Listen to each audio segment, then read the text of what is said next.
Alors il faut être clair lorsqu'il s'agit de Nicolas Sarkozy. Je suis ami avec Nicolas Sarkozy de novembre 2002 au 10 mars 2011. Pourquoi c'était un ami? C'est que ce monsieur a parlé de discrimination positive. 2002. Il a parlé comme je n'ai jamais entendu quelqu'un parler de l'islam. Il a dit, il ne faut plus que les musulmans puissent prier dans les caves. C'était 2002. Et je me suis dit, comment ne pas être ami avec lui? Je suis parti en Libye en 2005, à Tripoli, dans le cadre d'une réunion sur les musulmans, et j'ai voyagé avec Kadhafi dans le même avion à Tombouctou. On a fait Tripoli, Tombouctou, c'est au Mali. Il avait une réunion qui rassemblait plus de 7000 personnes, dont il y avait les présidents du Mali, du Nigeria, du Cameroun, plein de présidents, et moi j'étais assis au premier rang avec le Mahdi. Le Mahdi, c'est l'ancien chef d'État du Soudan. Je ne sais pas si vous vous rappelez. Et là, j'ai vu donc Kadhafi à 6 mètres, un homme qui me semblait un peu farfelu, avec sa façon de parler, on a l'impression d'un drogué. C'est la vérité. Je me adresse à Mehdi du Soudan, j'ai dit, mais c'est quoi ce président? Regarde comment il parle. Et il fait son discours, tout le monde a applaudi. Après, nous sommes partis dans un salon. Il faisait à peu près 45 degrés. Il fallait supporter cette chaleur.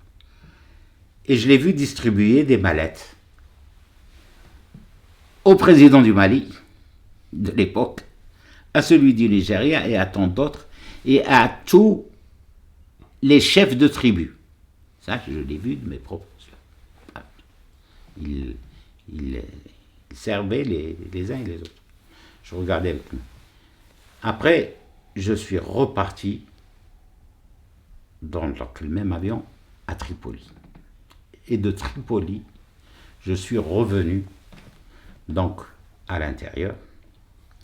Et la première idée que j'ai eue, j'ai dit à Claude Guéant, on a une possibilité de faire un grand coup. Et un grand coup.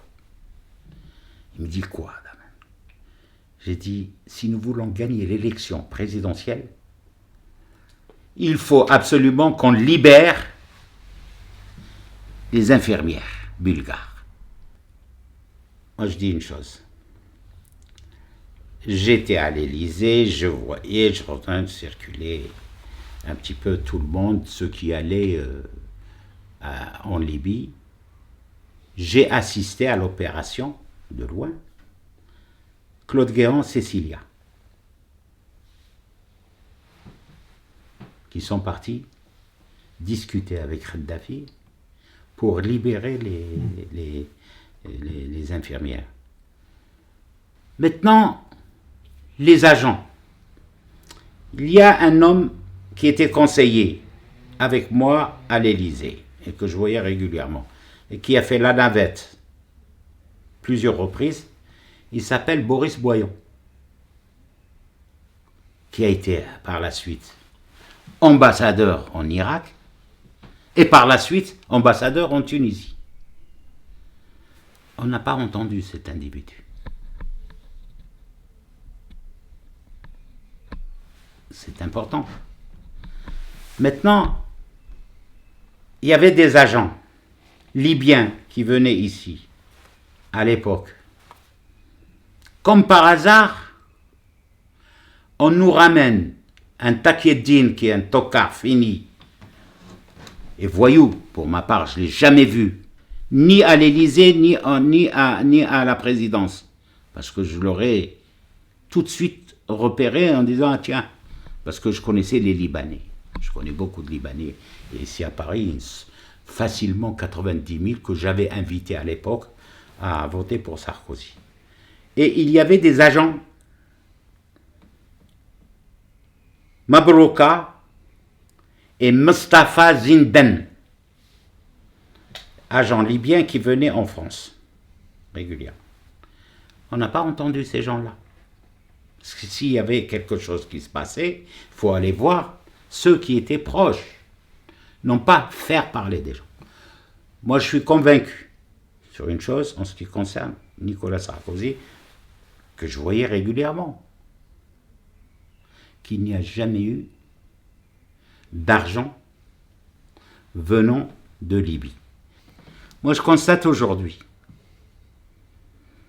que les pires ennemis de Sarko, Copé, Fillon, Guénaud, Wauquiez qui était le cireur de pompe au moment des réunions des secrétaires nationaux, on était 17. Pas un ne disait un mot devant Sarkozy. Pas un seul. Ils sont tous devenus des ennemis. Ils l'ont abattu. Et aujourd'hui, je le dis et je le dis directement. Aucune preuve concernant ce financement de... Bon, il l'a reçu. Ah, on lui reproche d'avoir reçu Kadhafi. Ah, maintenant on dit c'était un dictateur. Mais y a-t-il un démocrate dans les pays arabes?